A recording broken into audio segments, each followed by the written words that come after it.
अपनी काबिलियत को पहचानो, क्या रह गई कमी वो जानो, मंजिल मिल ही जाएगी एक दिन, बस तुम कभी हार मत मानो। नमस्कार दोस्तों, स्वागत है आप सभी का आपके अपने YouTube चैनल ये कहानियाँ पर।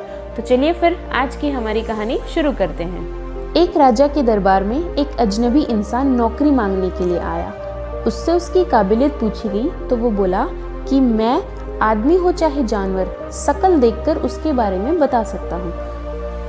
राजा ने उसे अपने खास घोड़ों के अस्तबल का इंचार्ज बना दिया। कुछ दिनों बाद राजा ने उससे अपने सबसे महंगे और मनपसंद घोड़े के बारे में पूछा तो उस व्यक्ति ने देखकर कहा, हुजूर ये घोड़ा नस्ली नहीं है। राजा को हैरानी हुई। उसने जंगल से तुरंत घोड़े वाले को बुलाकर पूछा तो उसने बताया कि घोड़ा नस्ली तो है पर इसकी पैदाइश पर इसकी माँ मर गई थी, तो ये एक गाय का दूध पीकर उसके साथ पला है। राजा ने अपने नौकर को बुलाया और पूछा, तुम्हें कैसे पता चला कि घोड़ा नस्ली नहीं है? उसने कहा, जब ये घास खाता है तो गायों की तरह सर नीचे करके खाता है, जबकि नस्ली घोड़ा घास मुंह में लेकर सर उठा लेता है। राजा उसकी काबिलियत से बहुत खुश हुआ।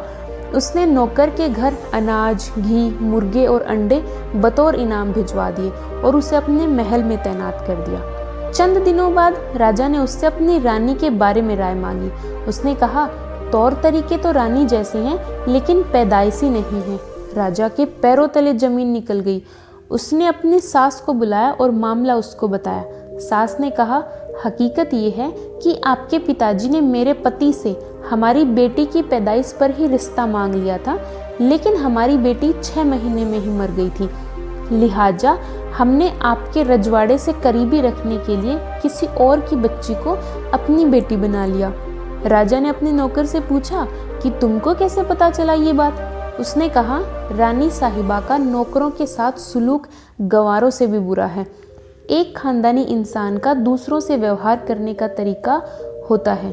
एक खानदानी इंसान का दूसरों से व्यवहार करने का एक तरीका होता है जो रानी साहिबा में बिल्कुल नहीं है। राजा फिर उसकी पारखी नजरों से बहुत खुश हुआ और बहुत से अनाज, भेड़, बकरियां बतौर इनाम में दी। साथ ही उसे दरबार में तैनात कर दिया। कुछ वक्त गुजरा और राजा ने फिर नौकर को बुलाया और अपने खुद के बारे में पूछा तो नौकर ने कहा, जान की सलामती हो तो कहूँ। राजा ने वादा किया। उसने कहा, ना तो आप राजा के बेटे हो और ना ही आपका चाल चलन राजाओं वाला है। राजा को बहुत गुस्सा आया, मगर जान की सलामती का वचन दे चुका था। राजा सीधा अपनी माँ के महल पहुँचा। माँ ने कहा, ये सच है, तुम एक चरवाहे के बेटे हो।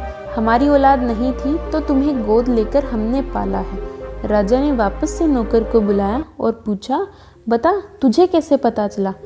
तो उस नौकर ने कहा कि जब राजा किसी को इनाम दिया करते हैं तो हीरे, मोती और जवाहरात में देते हैं, लेकिन आपने मुझे भेड़, बकरियां, खाने पीने की चीज़ें दी, तो ये रवैया किसी राजाओं का नहीं, किसी चरवाहे के बेटे का ही हो सकता है। ये सुनकर तो राजा हैरान ही रह गया।